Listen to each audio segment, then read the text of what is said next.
Hey guys, അപ്പം പുതിയൊരു വീഡിയോയിലേക്ക് എല്ലാവർക്കും സ്വാഗതം. അപ്പം കഴിഞ്ഞ ഒരു വെള്ളിയാഴ്ചയ്ക്ക് ശേഷം ശരിക്കും ഞങ്ങൾ വീഡിയോസ് ഒന്നും എടുത്തിട്ടില്ല. ഡാൻസ് വീഡിയോ ആയാലും അല്ലെങ്കിൽ ഒരു ലോങ് വീഡിയോ ആയാലും ഒന്നും തന്നെ ഞങ്ങൾ എടുത്തിട്ടില്ല. കാരണം അവന്തി പോയിട്ട് ഞങ്ങൾ ഇതുവരെ ശരിക്കും ഒരു മിസ്സിങ് ഞങ്ങൾക്ക് ഇതുവരേക്കും അങ്ങോട്ട് മാറിയിട്ടില്ല. വീട്ടിൽ വരുമ്പോഴായാലും അവളില്ലാത്തതുകൊണ്ടൊരു വിഷമം, പിന്നെ പുറത്തോട്ട് പോകുമ്പോഴും അവളില്ലാത്തതുകൊണ്ടൊരു വിഷമം, പിന്നെ സീറ്റാണത്. ശരിയാണ്. അവന്തിയാണ് എപ്പോഴും എൻ്റെ കൂടെ ഫ്രണ്ട് ഇരിക്കുന്നത്. ഇവൾക്ക് ബാക്ക് സീറ്റാണ് എപ്പോഴും അവൾ കൊടുക്കുന്നത്. ബാക്ക് ഇരുത്തുന്നോണ്ട് എനിക്ക് ബാക്കിലായിരിക്കുന്നത് ഇഷ്ടമാ. അപ്പം പിന്നെ എന്താണ്, അവൾക്ക് എക്സാം ആയതുകൊണ്ട് നമുക്ക് ഒഴിവാക്കാൻ പറ്റത്തില്ലല്ലോ. അതുകൊണ്ടാണ് അവൾക്ക് പോകേണ്ടി വന്നത്. പിന്നെ എക്സാം ഒക്കെ എഴുതുന്നുണ്ട് എന്നൊക്കെ പറയുന്നു. പക്ഷെ ആളും അത്രയും മെൻ്റലി അങ്ങോട്ട് ഓക്കെ ആയിട്ടില്ല. ഞങ്ങൾ എപ്പോഴും ഫോൺ വിളിക്കാറുണ്ട്. കാരണം ഇവളിവിടെ നിൽക്കുന്നത് കൊണ്ടാണ് ആൾക്ക് കുറച്ചും കൂടെ അവൾക്ക് ഒരു വിഷമം. കാരണം അവർ രണ്ടുപേരും അങ്ങനെ പിരിഞ്ഞു നിന്നിട്ടില്ല എന്ന് ഞാൻ നേരത്തെ ഓൾറെഡി എൻ്റെ വീഡിയോയ്ക്കകത്തൊക്കെ പറഞ്ഞിട്ടുണ്ട്. അപ്പോൾ അതുകൊണ്ടും കൂടി ഞങ്ങൾ എപ്പോഴും വിളിക്കാറൊക്കെ ഉണ്ട്. അപ്പം ഞങ്ങൾക്കും അങ്ങനെ അവളില്ലാണ്ടൊരു വീഡിയോ ഒക്കെ എടുക്കാനായിട്ട് ഇതുവരെയൊക്കെ അങ്ങനെ തോന്നിയിട്ടില്ല. പിന്നെ അപ്പം ഇന്ന് പിന്നെ ഞാൻ വിചാരിച്ചു കുറേ ദിവസമായില്ലേ വീഡിയോ ഒക്കെ എടുത്തിട്ട്. ശരിക്കും ഞങ്ങൾ രണ്ടുപേരും കൂടെ കഴിഞ്ഞ ദിവസം കുഞ്ഞ് പർച്ചേസിനൊക്കെ ഇറങ്ങിയിട്ടുണ്ടായിരുന്നു. പക്ഷെ വീഡിയോ ഒന്നും എടുക്കാൻ സത്യത്തിൽ ഓർമ്മ പോലും വന്നില്ല. അതാണ് ശരിക്കും സത്യം. അന്ന് എല്ലാം കഴിഞ്ഞപ്പോൾ ഞാൻ പറയുകയും ചെയ്തു നമുക്കൊരു വീഡിയോ ഒക്കെ എടുക്കേണ്ടതായിരുന്നു. കൊച്ചു പോയതുകൊണ്ട് ഞങ്ങൾക്ക് നല്ല വിഷമമാണ്. ഇനിയിപ്പോൾ ഞാൻ 2 മാസം കഴിയുമ്പോൾ ഞാൻ പോകും. ആ ഒരു പ്രതീക്ഷയിലാണ് അവളിങ്ങനെ എല്ലാം ഓക്കെയാണ്, കുഴപ്പമില്ല എന്നൊക്കെ പറഞ്ഞ് പിടിച്ച് നിൽക്കുന്നത്. പക്ഷെ അവളൊന്നും അങ്ങനെ എക്സ്പ്രസ് ചെയ്യാത്ത ഒരാളാണ്. വിഷമം വന്നാലും അല്ലെങ്കിൽ കരച്ചിൽ വന്നാലും ഒന്നും എക്സ്പ്രസ് ചെയ്യില്ല. അതുകൊണ്ടാണ് എനിക്കൊന്നും കൂടെ പേടി. കാര്യം ഇങ്ങനെ ഉള്ളിൽ അടക്കി നിൽക്കുന്നൊരു വ്യക്തിയാണ് അവള്. അപ്പം അതുകൊണ്ട് എപ്പോഴും ഞാൻ അവളുടെ അടുത്ത് അങ്ങനെ എപ്പോഴും എനിക്ക് ടൈം കിട്ടുമ്പോഴൊക്കെ ഞാൻ വിളിക്കാറുണ്ട്. ഒരു ദിവസം തന്നെ എത്ര വട്ടം വിളിക്കുമെന്ന് എനിക്ക് തന്നെ അറിയത്തില്ല. അത്രയും വട്ടം ഞാൻ വിളിക്കാറുണ്ട്. വരുമ്പോഴും പോകുമ്പോഴും എപ്പോഴും ചേച്ചി ഫോണിൽ കാണും അപ്പുറത്തെ കോളിൽ. കാരണം അവർക്ക് അങ്ങനെ ഒരു ഫീൽ ഉണ്ടാവരുതല്ലോ, ഒരു വിഷമം. അല്ലെങ്കിൽ എനിക്ക് ഇവർ രണ്ടുപേരും അങ്ങനെ സങ്കടപ്പെടുന്നത് എനിക്ക് ഭയങ്കര സങ്കടമുള്ളൊരു കാര്യമാണ്. അപ്പോൾ അവർക്ക് അങ്ങനെ ഒരു വിഷമം ഉണ്ടാവരുത് എന്ന് വിചാരിച്ചിട്ട് എനിക്ക് ഒരു മിനിറ്റെങ്കിലും എനിക്ക് സമയം കിട്ടിയാൽ ഞാൻ ഒരു മിനിറ്റെങ്കിലും ഞാൻ അവളെ വിളിക്കും. അവൾ കോളേജിലല്ല എന്നുണ്ടെന്നുണ്ടെങ്കിൽ. അപ്പം അങ്ങനെയൊക്കെയാണ്. അപ്പം ഇന്ന് ഞങ്ങളൊന്ന് പുറത്തോട്ട് ഇറങ്ങിയതാണ്. ഇവൾക്കും ബോറായി. അവളങ്ങ് പോയി കഴിഞ്ഞപ്പോഴത്തേക്കും ഞാൻ ഓഫീസിൽ പോയി കഴിയുമ്പോൾ പിന്നെ ഇവളും ഇങ്ങനെ മുറിയിലിരിക്കുകയല്ലേ. പിന്നെ ഞാൻ വൈകിട്ട് വരുമ്പോൾ അത്യാവശ്യം പുറത്തൊക്കെ കൊണ്ടുപോകാറുണ്ട്. എന്നാലും ഒരു എന്താ പറയണേ, ഒറ്റയ്ക്ക് ഇരിക്കുന്നതുകൊണ്ടുള്ളൊരു ബോറിംഗ് ഒക്കെ ഉണ്ട്. അപ്പം ഞാൻ വെച്ചാൽ ഇന്ന് എന്തായാലും ഇവിടെ ഒന്ന് പുറത്തോട്ടൊക്കെ കൊണ്ടുപോകാമെന്ന് ഞങ്ങൾ എല്ലാവരും ഇങ്ങനെ പോകാനായിട്ട് ഇറങ്ങിയതാണ്. അപ്പോൾ ഇന്ന് പുറത്തെ വിശേഷങ്ങളൊക്കെ കാണിക്കാം. അപ്പോൾ ഗൈസ്, മെനഞ്ഞാന്ന് ഞാനും എൻ്റെ അമ്മയും കൂടി ഞങ്ങൾ പൈസ ഇടാൻ പോയെന്നും പറഞ്ഞ് ഇറങ്ങിയതാ. അപ്പോൾ മാക്സി പ്രൊമോഷൻ കണ്ടപ്പോൾ ഞങ്ങൾ രണ്ടുപേരും പതുക്കെ അങ്ങോട്ട് പോയി. അങ്ങനെ കുറച്ച് ഉടുപ്പൊക്കെ നോക്കി. ഇന്ന് എൻ്റെ പുതിയ ഫിറ്റാണ്. അങ്ങനെ കുറേ നാളത്തേക്ക് എൻ്റെ വിഷമം ഉണ്ടായിരുന്നു. പാൻറ്റ് ചേരുന്നില്ല, പാൻറ്റ് കാലിൻ്റെ അടി മുട്ടുന്നില്ല, പാൻറ്റ് വയറിൻ്റെ അവിടെ ചേരുന്നില്ല. അങ്ങനെ 2 പാൻറ്റൊക്കെ വാങ്ങിച്ചു എന്നെ സമാധാനപ്പെടുത്തി. അങ്ങനെ അല്ലേ അമ്മ? സമാധാനപ്പെടുത്തേണ്ട കാര്യം എന്ന് പറഞ്ഞു കഴിഞ്ഞാൽ ഇവക്ക് ഒട്ടും വണ്ണമില്ല. അപ്പം ഞാൻ കഴിഞ്ഞ 2 മാസം മുമ്പേ ദുബായിൽ പോയപ്പം ഇവർക്ക് 2 പേർക്കും കൂടി കുറേ ഡ്രസ്സൊക്കെ വാങ്ങിയിട്ടാണ് ഞാൻ ഇവിടുന്ന് പോയത്. പക്ഷേ ഇവൾക്ക് ഡ്രസ്സൊന്നും ചേരാത്തതുകൊണ്ട് ഇവളുടെ ഡ്രസ്സെല്ലാം അവന്തി എടുത്ത്. അപ്പോൾ ഇവൾക്ക് ഈ വണ്ണം ഇല്ലാത്തതുകൊണ്ട് തന്നെ ഭയങ്കര ബുദ്ധിമുട്ടാണ് എപ്പോഴും ഡ്രസ്സ് വാങ്ങിക്കണം. ഇവിടെ ഞാൻ വണ്ണമൊക്കെ വെപ്പിച്ച് ഒന്ന് സെറ്റാക്കി വിടും. പിന്നെ ഞാൻ കാണുമ്പോഴത്തേന് എല്ലാം കൂസായിട്ടാണ് കാണുന്നത്. അത് കാരണം ഒരൊറ്റ ഡ്രസ്സ് ചേരത്തില്ല. പാൻറ്റൊക്കെ ആണെങ്കിൽ എന്തോ 28 സൈസാണ്. പിന്നെ ഞാൻ കാണുമ്പോൾ 24 സൈസൊക്കെ ആവും. അത്രയും അങ്ങ് വണ്ണം കുറയും. ഇപ്പം ഞാനിങ്ങനെ ഇത് കണ്ടപ്പം മാക്സിൽ സെയിൽ കണ്ടപ്പം കുറച്ച് വാങ്ങിച്ചു കൊടുത്തിട്ടുണ്ട്. അപ്പം ഇന്ന് അതൊക്കെ ഇട്ട് കഴിഞ്ഞപ്പോൾ ആൾക്ക് ഒന്ന് മുടിയൊക്കെ ഒന്ന് ബ്ലോ ഡ്രൈ ചെയ്യണം, മുടിയൊക്കെ ഒന്ന് സെറ്റ് ചെയ്യണം എന്നൊക്കെ ഒരു ആഗ്രഹം. ആഗ്രഹം ഇല്ലാത്തേ, ഇങ്ങനെ ഇടയ്ക്കൊക്കെ ആവശ്യമുള്ള കാര്യങ്ങൾ പറയത്തുള്ളൂ. അങ്ങനെ പിന്നെ മുടിയൊക്കെ കൊണ്ടുപോയി ഞാൻ സെറ്റൊക്കെ ചെയ്ത് അങ്ങനെ പുറത്ത് പോകാനായിട്ടുള്ള ചിൽ മൂഡിലാണിപ്പം അവന്തി ദച്ചുള്ളത്. അപ്പം ഞങ്ങൾ ഇന്ന് രാവിലെ ഒരു 11:30-12 മണി ആയപ്പോഴാണ് ശരിക്കും ബ്രേക്ക്ഫാസ്റ്റ് കഴിച്ചത്. പിന്നെ ഞങ്ങൾ ഫുഡൊന്നും കഴിച്ചിട്ട് വിശപ്പൊന്നും ഉണ്ടായിരുന്നില്ല. 11 മണിക്ക് വിളിച്ചോണത്തി ഞാൻ ഞെട്ടിപ്പോയി 11 മണിയായെന്ന് പറഞ്ഞപ്പോൾ. പിന്നെ അത് കഴിഞ്ഞിട്ട് പിന്നെ ഞങ്ങൾ രണ്ടുപേരും കൂടെ അവിടെ മൊബൈലും കുത്തിപ്പിടിച്ചിരിക്കുകയായിരുന്നു. അങ്ങോട്ടും ഇങ്ങോട്ടും ചരിയായിരുന്നു സോഫയിൽ കിടന്ന്. 12 മണിയായി, 4 മണിയായി, അവസാനം 5 മണിക്ക് ഞങ്ങൾ എണീറ്റ് കുളിച്ച് ഒന്ന് ഫ്രഷായി. അപ്പം ഇനിയിപ്പം പുറത്തുനിന്ന് ഫുഡ് കഴിക്കാമെന്ന് വിചാരിച്ചു. അങ്ങനെ നമ്മുടെ അവന്തിക്കുട്ടിയുടെ നെഹദി മന്തി എന്ന് പോയി നെഹദി മന്തി കഴിക്കാമെന്ന് വിചാരിച്ച് ഞങ്ങളിപ്പം അടുത്ത് എത്താറായി, ഇച്ചിരി കൂടെ പോകാനുള്ളൂ. അപ്പം മന്തി കഴിച്ചിട്ട് ഒന്ന് ഒരു പാർക്കിൽ കൊണ്ടുപോകാമെന്ന് വിചാരിക്കുന്നു. ഭയങ്കര ചൂടാണ്, പുറത്ത് നല്ല ചൂടായി. അപ്പം ഇവർ ഓൾമോസ്റ്റ് ബീച്ചും അവിടെ ഇവിടെയൊക്കെ എല്ലായിടത്തും പോയിട്ടുള്ളത് കൊണ്ട് ഇനിയിപ്പം പ്രത്യേകിച്ച് ഇനി ബീച്ചിലൊന്നും കൊണ്ടുപോകുന്നില്ല, ഭയങ്കര ചൂടുമാണ്. അപ്പം ഇവിടെ ഒരു പാർക്കുണ്ട്, പാർക്കിൽ കൊണ്ടുപോകാമെന്ന് വിചാരിച്ച്. അപ്പം ഫുഡ് കഴിച്ചിട്ട് ഞങ്ങൾ പാർക്കിലോട്ട് പോകും. ചെറുതായിട്ട് സന്ധ്യയായി തുടങ്ങിയിട്ടുണ്ട്. ഞങ്ങളെല്ലാ വീഡിയോസിനകത്തും ഞങ്ങളെ കാറിനകത്തിരിക്കുന്നതായിരിക്കും കാണുന്നതല്ലേ. പർപ്പസ്ഫുള്ളി ചെയ്യുന്നതല്ല, പക്ഷെ അങ്ങനെ അങ്ങ് ചെയ്തു വരുമ്പോൾ അങ്ങനെ അങ്ങ് ആയി പോകുന്നതാണ്, എന്ത് ചെയ്യാനും. അപ്പോൾ നമ്മൾ ഫുഡ് കഴിക്കുന്നിടത്ത് വെച്ച് കാണും. വണ്ടി ഓടിക്കാൻ ഫ്രൈഡേ ആയതുകൊണ്ട് റോഡിൽ ഭയങ്കര റഷ്. അപ്പം റോഡിലോട്ട് ശ്രദ്ധിക്കേണ്ടത് കൊണ്ടാണ് എനിക്ക് വീഡിയോയിലോട്ട് നോക്കാൻ പറ്റാതെ വരുന്നത്. ഇടയ്ക്കിടയ്ക്കൊക്കെ ഞാൻ നോക്കുന്നുണ്ട്. വീഡിയോയിൽ തന്നെ കോൺസെൻട്രേറ്റ് ചെയ്താൽ പിന്നെ ഞാൻ ഏതെങ്കിലും വണ്ടിയെ പോയി സ്നേഹിക്കും. അതല്ല, റോഡിലെല്ലാം ഫുള്ള് ആൾക്കാർ ഇറങ്ങിയിട്ടുണ്ട്, നടന്നും ഇവിടെ വട്ടം കൂടിയിരിക്കുന്ന ആൾക്കാരും എല്ലാം കൂടെ. അതൊരു ബുദ്ധിമുട്ടാണ്. അപ്പം നമുക്ക് നെഹദി മന്തി പോയി ഫുഡൊക്കെ കഴിച്ചിട്ട് നമുക്ക് കാണാം.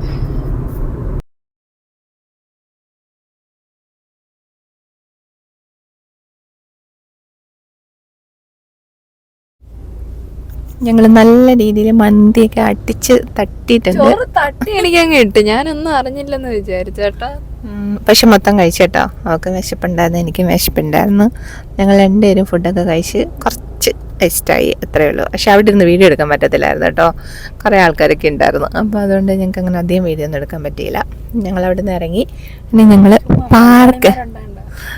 ഞങ്ങൾ പാർക്കിലോട്ട് പോവുക. പാർക്കിൽ ട്രാഫിക് സിഗ്നലിൽ കിടക്കുക. അപ്പം നമുക്ക് പാർക്ക് കാണാം. Yes, let's go to park.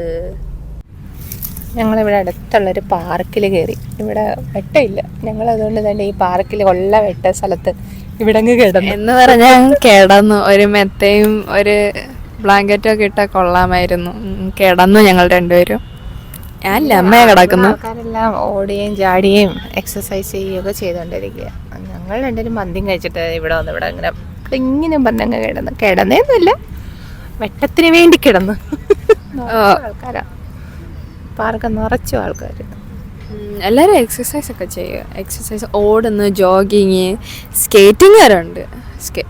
Skating എനിക്കിഷ്ടമാണ് ചെയ്യാൻ ചെറുതായിട്ട്. ഞങ്ങൾ പിന്നെ അവന്തി ചേച്ചീനെ വിളിച്ചു. അപ്പം അവൾ കിടന്നു. അപ്പം പിന്നെ ഞങ്ങൾ വെച്ച്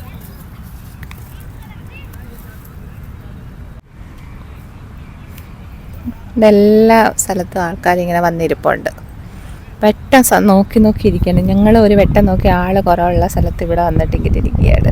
അമ്മ ഫോട്ടോ ഒക്കെ എടുത്തു തന്നു. ചിലത് കൊള്ളാം, ചിലത് എനിക്ക് ഇഷ്ടപ്പെട്ടില്ല. അങ്ങനെയൊക്കെ ഇരിക്കുന്നു. ഇവിടെയൊക്കെ വന്നിരിക്കുമ്പം ഒരു പ്രത്യേക സുഖം. അതാ കാംനെസ് എനിക്ക് ഭയങ്കര ഇഷ്ടം. ഇങ്ങനെ എല്ലാവരും ഓരോരുത്തരുടെ കാര്യങ്ങൾ നോക്കി ഒരു സൈഡിൽ ഇങ്ങനെ എല്ലാവരും എൻജോയ് ചെയ്ത് അല്ലേ, നല്ല രസമുണ്ട്. അതെ, പക്ഷെ ഉച്ചയ്ക്ക് ഭയങ്കര ചൂടായിരുന്നു, അതുകൊണ്ടാണ് ഞങ്ങൾ പുറത്തോട്ട് ഇറങ്ങാഞ്ഞത്. പക്ഷെ ഇവിടെ വന്നിരുന്നപ്പം അത്ര ചൂടൊന്നുമില്ല, നല്ല തണുത്ത കാറ്റടിക്കുന്നു അല്ലേ. ഞങ്ങളിപ്പോൾ അവന്തിനെ വിളിച്ചായിരുന്നു. അവന്തിക്കൊരു ചെറിയ വിഷമം, എനിക്കും തോന്നി, ചെറിയൊരു വിഷമം. അതുകൊണ്ട് ഞങ്ങൾ പെട്ടെന്ന് ഫോണങ്ങ് കട്ടാക്കി. പിന്നെ വിളിക്കാമെന്ന് വിചാരിച്ചിട്ട് ഇവിടെയൊക്കെ വന്നിരിക്കുമ്പോഴാണ് സ്കൂളിലെയും കോളേജിലെയൊക്കെ കാര്യങ്ങളൊക്കെ ഓർമ്മ വരുന്നത്. എനിക്ക് അങ്ങനെയൊന്നുമില്ല. സ്കൂളിൽ പോവുക വരിക, സ്കൂളിൽ പോവുക. പഴയ കാര്യങ്ങളൊക്കെ എവിടെ ഇരിക്കുമ്പോഴാണ് ഓർമ്മ വരുന്നത്. ഇങ്ങനെയൊക്കെ ഇരിക്കുന്ന സ്ഥലങ്ങളിലാണല്ലോ നമുക്കിങ്ങനെ മെമ്മറീസൊക്കെ ഓടി ഓടി വരുന്നത്. അല്ലാതെ ഇപ്പം നമ്മളിങ്ങനെ എപ്പോഴും ബിസി ആയിരിക്കുമല്ലോ. ബിസി ആയിരിക്കുമ്പോൾ പിന്നെ അതൊന്നും ഓർക്കാനുള്ള സമയമൊന്നുമില്ലല്ലോ. ശരിക്കും ഞാൻ എൻ്റെ കോളേജിലും സ്കൂളിലൊക്കെ പഠിക്കുമ്പോൾ ഞാൻ അങ്ങനെ ഫ്രണ്ട്സിൻ്റെ കൂടെ ഒന്നും അങ്ങനെ ടൂറൊന്നും പോയിട്ടൊന്നുമില്ല. എന്നെ എല്ലാ തവണ വിട്ടിട്ടുണ്ട്. അത് ഞാൻ വിടുന്നതെന്ന് പറഞ്ഞു കഴിഞ്ഞാൽ എനിക്ക് എൻ്റെ ലൈഫിൽ മിസ്സായിട്ടുള്ള എല്ലാ കാര്യങ്ങളും അവർക്ക് ഇനി മിസ്സായി എന്ന് പിന്നെ ഒരിക്കലും ഫീൽ ചെയ്യരുതെന്ന് എനിക്ക് ഭയങ്കര ഒരു ആഗ്രഹമാണ്. അതുകൊണ്ടാണ് ഞാൻ അവരെ എന്ന് മുതൽ അവർക്ക് സ്കൂളിൽ ടൂറൊക്കെ വിടാൻ കൊണ്ടുപോകാൻ തുടങ്ങിയോ അന്ന് മുതൽ ഇപ്പം വരേക്കും ഇപ്പോൾ സ്കൂളിൽ ടൂർ ഉണ്ടെന്നുണ്ടെങ്കിൽ ഞാൻ വിടും. ഞാൻ എൻ്റെ സ്കൂൾ കാലഘട്ടങ്ങളിലൊന്നും ഒരിക്കൽ പോലും സ്കൂളിൽ നിന്ന് ടൂറൊന്നും പോയിട്ടില്ല. എനിക്കതൊക്കെ ഭയങ്കര വിഷമമുണ്ട് ഇപ്പം. കാര്യം നമ്മുടെ ലൈഫിലൊക്കെ ഓരോ മൊമെൻറ്റ്സും ഇതൊന്നും തിരിച്ചു വരത്തില്ല. പക്ഷെ അന്നേരം ആ കാലങ്ങളിലൊന്നും അതാരും മനസ്സിലാക്കുന്നില്ല, അല്ലെങ്കിൽ അതൊന്നും അറിയുന്നില്ലല്ലോ. അപ്പം സ്കൂളിലൊക്കെ ഞാൻ 10th പഠിക്കുമ്പോൾ എനിക്ക് തോന്നുന്നു ഞാൻ സ്കൂൾ ലീഡറായിരുന്നു. അപ്പം സ്കൂളിൽ നിന്ന് ടൂറ് പോകുന്ന സമയത്ത് എൻ്റെ സ്കൂളിൽ നിന്നൊക്കെ എൻ്റെ പ്രിൻസിപ്പലും ടീച്ചേഴ്സും ബാക്കിയുള്ളവരൊക്കെ എൻ്റെ വീട്ടിൽ വിളിച്ച് പറഞ്ഞിട്ട് പോലും എൻ്റെ വീട്ടിൽ നിന്നൊന്നും ആരും എന്നെ വിട്ടിട്ടൊന്നുമില്ല. ശരിക്കും ആ ഒരു കാലമൊക്കെ മിസ്സായി പോവുകയും ചെയ്ത്. ഇനി അതൊന്നും തിരിച്ചൊരിക്കലും വരത്തുമില്ല. അതൊന്നും എന്താ പറയണേ, എന്താ വെച്ചാൽ എല്ലാവരും അവരുടെ മക്കളെ സ്കൂളിൽ ടൂർ വിടുക എന്നല്ലേ. അങ്ങനെയല്ല, ലൈഫിൽ ചില കാര്യങ്ങൾ നമ്മളെ ഓരോ കാലത്തിലും ഓരോരോ എൻജോയ്മെൻറ്റ് അല്ലെങ്കിൽ ഓരോരോ സന്തോഷങ്ങളുണ്ട്. ആ സന്തോഷങ്ങൾ നഷ്ടപ്പെടുത്തി കളഞ്ഞു കഴിഞ്ഞാൽ പിന്നെ അതൊന്നും തിരിച്ചു വരുന്ന സന്തോഷങ്ങളും അല്ല. എനിക്കിനിപ്പോൾ സ്കൂളിൽ പോകണമെന്ന് വിചാരിച്ചു കഴിഞ്ഞാൽ നടക്കുന്ന കാര്യമാണോ? അപ്പോൾ എല്ലാവരും ടൂറിന് വിടുക. അങ്ങനെയല്ല, അതിപ്പോൾ ഓരോരുത്തരുടെ ചോയ്സാണ്. എനിക്ക് നഷ്ടപ്പെട്ടത് എൻ്റെ മക്കൾക്ക് നഷ്ടപ്പെടരുത് എന്നുള്ളത് എനിക്ക് ഭയങ്കര നിർബന്ധമായിരുന്നു. അതുകൊണ്ട് അവരെ ഞാൻ ടൂർ വിടാറുമുണ്ട്. പിന്നെ ഡിഗ്രിക്ക് പഠിച്ചപ്പോഴും പ്ലസ് ടുവിന് പഠിച്ചപ്പോഴും എന്നെ വിട്ടിട്ടില്ല. അപ്പോഴും ഇതേപോലെ എന്നെ വീട്ടിൽ നിന്ന് എൻ്റെ അമ്മ വിട്ടിട്ടില്ല. അമ്മയും വിട്ടിട്ടില്ല, പപ്പായും വിട്ടിട്ടില്ല, ആരും വിട്ടിട്ടില്ല. പിന്നെ ഡിഗ്രിക്ക് പഠിച്ചപ്പം ഡിഗ്രി ഫസ്റ്റ് ഇയറിന് വിട്ടിട്ടില്ല. സെക്കൻഡ് ഇയർ, തേർഡ് ഇയറിൽ പിന്നെ അത്രയും കരഞ്ഞ് വീട്ടിൽ പ്രശ്നമൊക്കെ ആക്കി. എല്ലാവരും പോകുന്നു, എൻ്റെ കൂട്ടുകാരികളെല്ലാവരും പോകുന്നു, അങ്ങനെയൊക്കെ പറഞ്ഞിട്ടാണ് എൻ്റെ ആ ഒരു പഠന ജീവിതത്തിൽ ഞാൻ ഒരിക്കൽ അങ്ങ് ടൂറിന് പോയത്. എവിടെയായിരുന്നു അത്? ഊട്ടിയിലൊക്കെയാണ് പോയത്. അയ്യേ, അന്ന് ആ കാലത്തൊക്കെ അവിടെയൊക്കെ അല്ലേ ഓണം, ഇങ്ങനെ 5-6 ദിവസമൊന്നും വിടത്തില്ലല്ലോ. ഇന്ന് പോയാൽ നാളെ ഒരു ദിവസം, 3-ാമത്തെ ദിവസം വീട്ടിലെത്തുക, അങ്ങനെയൊക്കെയാണ്. ആ ഒരു എൻ്റെ സ്കൂളിങ് കോളേജ് കാലഘട്ടങ്ങളിൽ ഞാൻ ടൂറ് പോയിട്ടുള്ളതൊക്കെ ആ ഒരൊറ്റയായിട്ട്. അന്നൊക്കെ വീട്ടിൽ നിന്ന് അമ്മയായാലും പറയുന്നത് എന്താണോ, കല്യാണം കഴിക്കുമ്പോൾ കൊണ്ടുപോകും, ഒരു മാങ്ങയും കൊണ്ടുപോയില്ല, എല്ലാം ഞാൻ അമ്മേനെ ഇന്റർവ്യൂ ചെയ്യുന്നവരുണ്ട്. അങ്ങനെയാണ് എപ്പോഴും പറയുന്നത്. പക്ഷെ അതൊക്കെ വെറുതെയാണ്. അങ്ങനെയൊക്കെ നമ്മളെ വീട്ടിൽ നിന്ന് വിടാത്ത ഒരു കാര്യങ്ങളും നമ്മുടെ ലൈഫിൽ അതൊക്കെ ഇനി കിട്ടുമെന്നും പ്രതീക്ഷിച്ചുകൊണ്ട് ഒരിക്കലും അങ്ങനെ ചെയ്യരുതെന്ന് എല്ലാവരോടും എനിക്ക് പറയാനുള്ളൂ. പക്ഷെ ലൈഫിൽ അതൊക്കെ നഷ്ടപ്പെട്ടു പോവുകയും ചെയ്യും. പിന്നെ ഒന്നും തിരിച്ചു പിടിക്കാൻ പറ്റാത്ത കാര്യങ്ങളുമാണ്. So enjoy life. അതെ, ഓരോ മൊമെൻറ്റിലുള്ള ഓരോരോ നിമിഷങ്ങളും എൻജോയ് ചെയ്ത് തന്നെ ലൈഫ് കൊണ്ടുപോവുക.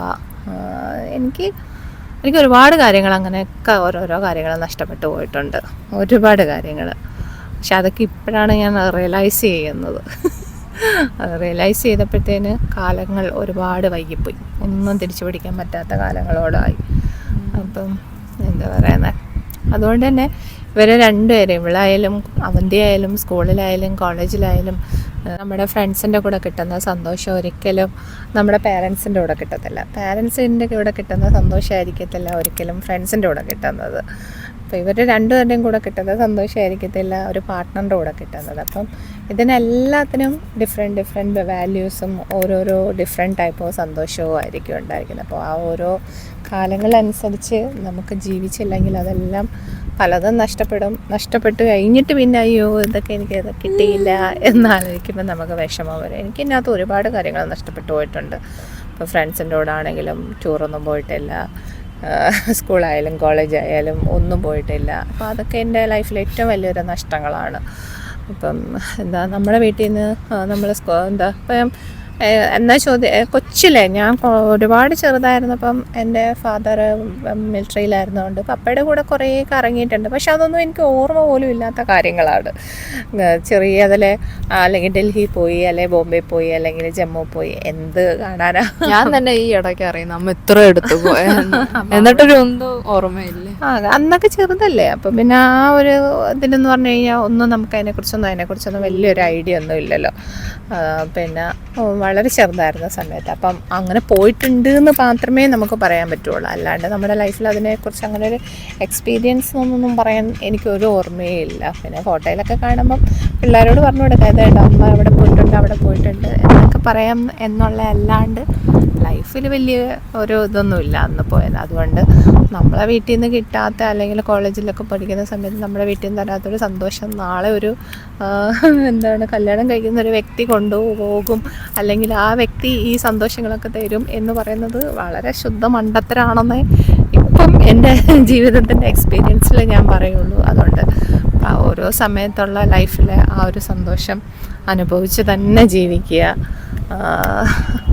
ലച്ചുവിന് ആദ്യം ഇതിന് എന്തായാലും പറയാനുണ്ടാവത്തില്ല. എനിക്ക് ആ ഇല്ല കിട്ടാത്തതൊക്കെ ഞാൻ അവർക്ക് എല്ലാ രീതിയിലും കൊടുക്കാൻ ശ്രമിക്കുന്നുണ്ട്. ഞാൻ എപ്പോഴും എനിക്ക് നഷ്ടപ്പെട്ടു പോയതൊന്നും അവർക്കിനിയും ലൈഫിൽ കിട്ടിയിട്ടില്ല എന്ന് പറയാനൊരു അവസരം ഞാൻ കൊടുക്കത്തില്ല. അതുകൊണ്ട് അവർ അതെല്ലാം ആ മൊമെൻറ്റ്സൊക്കെ എൻജോയ് ചെയ്ത് പോകുന്നുണ്ട്. പക്ഷേ അവർക്ക് ഏറ്റവും വലിയൊരു മിസ്സിങ് എന്ന് പറയുന്നത് ഞാൻ അവരുടെ കൂടെ ഇല്ല എന്നുള്ളതൊരു ഭയങ്കര മിസ്സിങ്ങാണ്. അതിപ്പം ഇവനിപ്പോൾ അവൻ്റെ ഇവിടെ നിന്ന് പോയിട്ട് ഒരാഴ്ചയായിട്ട് പോലും അവളിതുവരെ ശരിക്കും റിക്കവർ ആയിട്ടില്ല. നമ്മളിങ്ങനെ കാണുന്നതാണല്ലോ ചില സമയങ്ങളിൽ നമ്മുടെ ലൈഫ് എന്ന് പറയുന്നത് ഭയങ്കര ഒരു എന്താ പറയണേ ഒരു ഹാർഡ് സിറ്റുവേഷനാണ് നമ്മൾ പലരും പല രീതിയിൽ ഫേസ് ചെയ്യുന്നത്. എൻ്റെ ഓരോ വീഡിയോസിനകത്ത് ഞാൻ ഇനി എൻ്റെ ഓരോ ലൈഫിലെ കുറേ എക്സ്പീരിയൻസുകളൊക്കെ ഞാൻ പറയുന്നതായിരിക്കും. അതൊക്കെ ഞാൻ പറയാം. എൻ്റെ കരിയർ ജേണി അല്ലെങ്കിൽ ഇവരുടെ രണ്ടുപേരുടെയും സ്റ്റോറികൾ അല്ലെങ്കിൽ ഞങ്ങൾ ലൈഫിലൊക്കെ ഓരോ കാര്യങ്ങൾ എന്താണ് ബുദ്ധിമുട്ട് അല്ലെങ്കിൽ ഡിഫിക്കൽട്ടീസ് അല്ലെങ്കിൽ ഹാപ്പി മൊമെൻറ്റ്സ് അങ്ങനെയൊക്കെയുള്ള ഓരോ വീഡിയോസ് ഞാൻ ചെറുതെ ചെയ്യാം. എല്ലാം കൂടി അല്ല, എനിക്ക് ടൈം ഇല്ലാത്തതിൻ്റെ ഒരു പ്രശ്നം എനിക്ക് നല്ലതുപോലെ ഉണ്ട്. അപ്പോൾ ഇവരുള്ളത് കൊണ്ടാണ് ഇങ്ങനെയൊക്കെ ഇറങ്ങി വന്ന് ഇപ്പം വീഡിയോസൊക്കെ ചെയ്യുന്നത്. ഇപ്പം കാണുന്ന കണക്കല്ല, ഓരോ മനുഷ്യനും അവനവൻ്റേതായ ഒരുപാട് പ്രശ്നങ്ങളും കാര്യങ്ങളും അല്ലെങ്കിൽ സന്തോഷങ്ങളും ഒക്കെ ഉണ്ട്. അപ്പം കൂടുതലും എല്ലാവരും സന്തോഷം കാണിക്കാനാണ് ശ്രമിക്കുന്നത്. ഞാനും അതുപോലെ തന്നെ എൻ്റെ പോസിറ്റീവ്നെസ് അല്ലെങ്കിൽ എൻ്റെ ഹാപ്പിനെസ് മാത്രമേ ഞാൻ എപ്പോഴും കാണിക്കാൻ ശ്രമിക്കാറുള്ളൂ. ഞാനങ്ങനെ ഒത്തിരി വിഷമം വന്നാലും ആരോടും എക്സ്പ്രസ് ചെയ്യാറൊന്നുമില്ല. കാര്യം എനിക്കങ്ങനെ എക്സ്പ്രസ് ചെയ്തിട്ടും കാര്യമില്ല എന്ന് മനസ്സിലാക്കിയതുകൊണ്ടാണ് ഞാനങ്ങനെ ആരോടും എക്സ്പ്രസ് ചെയ്യാൻ പോവാറില്ല. ചില സമയങ്ങളിൽ എനിക്ക് ഒത്തിരി വിഷമം. ഇപ്പം പിന്നെ ഇവർ രണ്ടുപേരും വളർന്നതിന് ശേഷമാണ് ഞാൻ എല്ലാ കാര്യങ്ങളും മൂത്ത ആളോട് പറയും. അവന്തിയാണ് ശരിക്കും പറഞ്ഞാൽ ഇപ്പോഴത്തെ എൻ്റെ സ്ട്രോങ് പില്ലർ എന്ന് പറയുന്നത്. എന്ത് വിഷമം വന്നാൽ പിന്നെ ഇവക്ക് കുറച്ചും കൂടെ കൊച്ചായതുകൊണ്ടാണ് ഞാൻ ഇവളോട് അങ്ങനെ ഒന്നും അധികം എൻ്റെ വിഷമങ്ങളോ അങ്ങനെയൊന്നും പറയാറൊന്നുമില്ല. പക്ഷെ അവന്തിയുടെ അടുത്ത് ഞാൻ എല്ലാ കാര്യങ്ങളും പറയാറുണ്ട്. കാര്യം എനിക്ക് അല്ലാണ്ട് ഒരു വ്യക്തിയിൽ പോലും പിന്നെ എന്താ പറയുന്നത് എനിക്ക് എൻ്റെ വിഷമം പറഞ്ഞാൽ അവരത് ഉൾക്കൊള്ളും അല്ലെങ്കിൽ അവരെങ്ങനെയാണ് അതിനെ ഉൾക്കൊള്ളുന്നത് അങ്ങനെ എനിക്കറിയാത്തതുകൊണ്ട് പിന്നെ പറഞ്ഞിട്ടും വലിയ കാര്യമൊന്നും ഇല്ലാത്തത് കൊണ്ടും ഞാൻ ആരോടും അങ്ങനെ എൻ്റെ പേഴ്സണൽ തിങ്സ് ഒന്നും ഷെയർ ചെയ്യാനോ അല്ലെങ്കിൽ വിഷമങ്ങളൊന്നും പറയാനോ ഞാൻ പോകാറില്ല. എപ്പോഴും ഞാൻ ഹാപ്പി ആയിട്ട് തന്നെ അല്ലെങ്കിൽ എന്താ തിച്ചു അങ്ങനെയൊക്കെ അങ്ങ് ജീവിച്ചു പോകാനാണ് ഞാൻ എപ്പോഴും ശ്രമിക്കുന്നത്. അയ്യോ വെച്ചു പറ വെച്ചുൻ്റെ ഓരോരോ കാര്യങ്ങളൊക്കെ. ഞാനെന്ത് പറയാനാണ്, നെച്ചനുമുണ്ട് സങ്കടമുണ്ട്. ഞാൻ എന്നെ ഇങ്ങനെ മിസ് ചെയ്യുന്നതിനകത്ത് പല കാര്യങ്ങളിനകത്തും. പക്ഷേ എന്താ പറയണ ഒരു ഹാപ്പിനെസ്സിന് വേണ്ടിയിട്ട് നമ്മൾ ഒരു വിഷമം സഹിച്ചേ പറ്റത്തുള്ളൂ. നമ്മളെ ലൈഫ് ഹാപ്പി ആയിട്ട് പോകണമെന്നുണ്ടെങ്കിൽ ഇവരിപ്പോൾ എന്നെ ഇങ്ങനെ മിസ് ചെയ്യുന്നത് സഹിച്ചേ പറ്റുള്ളൂ. പക്ഷേ എൻഡ് ഓഫ് ദി ഡേ ഒരു ഹാപ്പി മൊമെൻ്റ് ഉണ്ടാകും എന്നുള്ളൊരു പ്രതീക്ഷയിലാണല്ലോ നമ്മൾ ഓരോ വ്യക്തികളും ജീവിക്കുന്നത്. പക്ഷെ ഇപ്പം എനിക്കെന്തായാലും ഇവരിങ്ങനെ കൊണ്ടുവന്ന് ഇവിടെ നിർത്താൻ പറ്റുന്നത് ഒരു ഭയങ്കര ഭാഗ്യമാണ് എനിക്ക്. അത് എനിക്ക് എല്ലാ ദൈവത്തിനോടും നന്ദി. അപ്പം കുറേ വർഷം 6-7 വർഷം എനിക്ക് ഞാൻ ഇവിടെ ഒറ്റയ്ക്ക് തന്നെ നിന്നപ്പം മക്കളെ ഒന്നും കൊണ്ടുവരാൻ പറ്റത്തില്ലായിരുന്നു. അപ്പം ഇപ്പം ജോലിയൊക്കെ മാറിയപ്പം അതിന് പറ്റുന്നുണ്ട്. അപ്പം അതുകൊണ്ട് 6 വർഷം കാത്തിരുന്നെങ്കിലും ഇപ്പം അങ്ങനെ വർഷത്തിൽ 2-3 പ്രാവശ്യമൊക്കെ ആയിട്ട് ഇവരെ എനിക്ക് കാണാൻ പറ്റുന്നുണ്ട്. അതെൻ്റെ ഒരു ഭയങ്കര ഇതാണ്. അതാ പറഞ്ഞത് എൻഡ് ഓഫ് ദി ഡേ നമുക്ക് എവിടെയെങ്കിലുമൊക്കെ സാക്രിഫൈസ് ചെയ്യുന്നതിൻ്റെ എന്തെങ്കിലുമൊക്കെ സന്തോഷവും ഇതൊക്കെ കിട്ടാതിരിക്കത്തില്ല. Quote of the day thought of the day. അപ്പോൾ ആ ഒരു സന്തോഷത്തിലൊക്കെ ഇപ്പോൾ അങ്ങനെ ജീവിച്ചു പോവുകയാണ്. ഉള്ള വിഷമങ്ങളും പ്രശ്നങ്ങളും ഒക്കെ മനസ്സിൽ ഒതുക്കിയും ഇങ്ങനെയൊക്കെയുള്ള സന്തോഷത്തിൽ അങ്ങ് ജീവിച്ചു പോന്നു അല്ലേ ദച്ചു? അതെ. ദച്ചു കുഞ്ഞിന് എന്താ പറയാനുള്ളത്? അങ്ങോട്ട് പോയി പറ. എനിക്കങ്ങനെ ഇതേപോലെ വിഷമം ഒന്നും ഉണ്ടായിട്ടില്ല. എൻ്റെ കാര്യങ്ങളൊക്കെ നോക്കാൻ എനിക്ക് എൻ്റെ അമ്മയുണ്ട്, അപ്പയുണ്ട്. അതുകൊണ്ട് എനിക്ക് എൻ്റെ വിഷമങ്ങൾ എനിക്കങ്ങനെ അറിയത്തില്ല. എന്താണ് പറയുന്നത്, എന്താണ് അതിന് പ്രോപ്പറായിട്ട് അറിയുന്നത്? നിങ്ങളെല്ലാവരും എനിക്ക് ഇത്രയും സന്തോഷം തരുമ്പോൾ എനിക്ക് വിഷമിക്കാൻ ഇപ്പോൾ ഈ ഇടയ്ക്ക് അങ്ങനെ സമയമൊന്നുമില്ല. എന്തിന് പിന്നെ വിഷമിക്കാനുള്ള കാര്യങ്ങളൊന്നും ഇല്ല അവൾക്ക്. അവളിപ്പം സ്വപ്നത്തിൽ പോലും വിചാരിക്കാത്ത കാര്യങ്ങളാണ് അവൾക്ക് അവളുടെ ലൈഫിൽ കിട്ടുന്നത്. അപ്പം പിന്നെ അവൾക്ക് വിഷമിക്കേണ്ട കാര്യമൊന്നുമില്ലല്ലോ. അതേപോലെ അല്ലല്ലോ നമ്മളത് ഞാൻ പറഞ്ഞത്. പക്ഷെ അവന്തിക്കറിയാം ഓരോരോ കാര്യങ്ങൾ, അല്ലെങ്കിൽ ഞങ്ങൾ എങ്ങനെയാണ് സിറ്റുവേഷൻസ് ഫേസ് ചെയ്ത് പോകുന്നത് എന്നൊക്കെ ഉള്ളത്. അവൾ കുറച്ചും കൂടെ വലുതായതുകൊണ്ട് അവൾക്ക് കുറച്ചും കൂടെ കാര്യങ്ങളൊക്കെ കുറച്ചും കൂടെ മനസ്സിലാക്കാൻ പറ്റും. കാര്യങ്ങളൊക്കെ അവളാണ് കുറച്ചും കൂടെ ഇപ്പം എനിക്ക് പകരം നിന്ന് ഹാൻഡിൽ ചെയ്ത് തരുന്നത്. ഇവളെയും അതേപോലെ തന്നെ അവൾ നന്നായിട്ട് കെയർ ചെയ്യുന്നുണ്ട്. ഈവൻ എന്താ പറയണേ, ഞാനില്ലാത്ത സ്ഥാനം നോക്കി തന്നെയാണ് അവൾ ഇവളെ നോക്കുന്നത്. അതല്ല എന്ന് പറ, അല്ലാതെ അത് ചേച്ചിയല്ലേ നോക്കുന്നത്. ഒരു ചേച്ചി എന്നൊരു സ്ഥാനത്തിലുപരി അവൾ പല സമയങ്ങളിൽ ഒരു അമ്മ എന്ന നിലയിൽ തന്നെ അവൾ ഇവിടെ നോക്കാറുണ്ട്. അതൊക്കെ കാണുമ്പോൾ എനിക്ക് ഒരുപാട് വിഷമം തോന്നാറുണ്ട്, സന്തോഷവും തോന്നാറുണ്ട് അതിലുപരി. ഇതൊക്കെയാണ് ഞങ്ങളുടെ വിശേഷങ്ങളും ഞങ്ങളുടെ എന്താണ് ഓരോ നിമിഷങ്ങളും ലൈഫും സിറ്റുവേഷൻസ് ഇങ്ങനെയൊക്കെ. അപ്പം ചെറിയ ചെറിയ വിശേഷങ്ങളൊക്കെ ആയിട്ട് ഞങ്ങൾ വീണ്ടും വരാം. എന്തോ ചെറുതായിട്ടൊരു ഇമോഷണലി ഡാമേജ് ആയതുപോലെ ചെറുതായിട്ട്. അതുകൊണ്ട് ഇനി കൂടുതൽ ഡാമേജ് ആക്കാതെ ഞങ്ങൾ പതുക്കെ ഈ വീഡിയോ വൈൻഡപ്പ് ചെയ്യുകയാണ്. അപ്പം വീണ്ടും അടുത്തൊരു വീഡിയോ ആയിട്ട് ഞങ്ങൾ വരുന്നവരേക്കും ബൈ.